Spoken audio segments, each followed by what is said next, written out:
শীতে আয়েশ করে পিঠাপুলি খেতে কে না ভালোবাসে। হিম ঠান্ডা আর কুয়াশায় ঢাকা আবহাওয়ায় নতুন চালের সঙ্গে খেজুরের গুড়ের ধোয়া ওঠা ভাপা আর চিতই পিঠার স্বাদই আলাদা। সাথে পাটিসাপটা কিংবা ঘন দুধের পায়েস, সবকিছুতেই যেন মিশে থাকে পাটালি গুড়ের মন আনচান করা সুবাস। শীতকালে খেজুরের গুড়ের চাহিদা বেড়ে যাওয়ায় বাজারে ভেজাল গুড়ের দেখাও মেলে, তাই কেনার আগে যাচাই করে নিতে হবে কিছু ধাপ।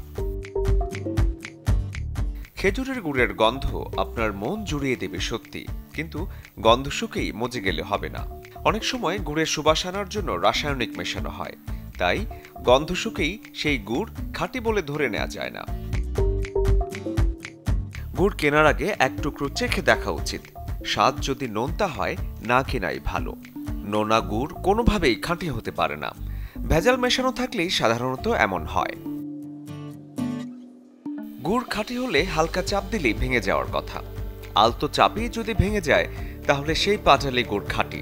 আর গুড় যদি শক্ত ডেলার মতো হয়ে থাকে তাহলে বুঝতে হবে সেটা খাঁটি পাটালি গুড় না, ভেজাল আছে। এক গ্লাস পানিতে গুড়ের টুকরো ফেললে ধীরে ধীরে গলে যাবে খাঁটি গুড়। পানির নিচে জমে গেলে সেটাতে আছে ভেজাল। আর খাঁটি গুড় দেখতে কিন্তু উজ্জ্বল রঙের হয় না।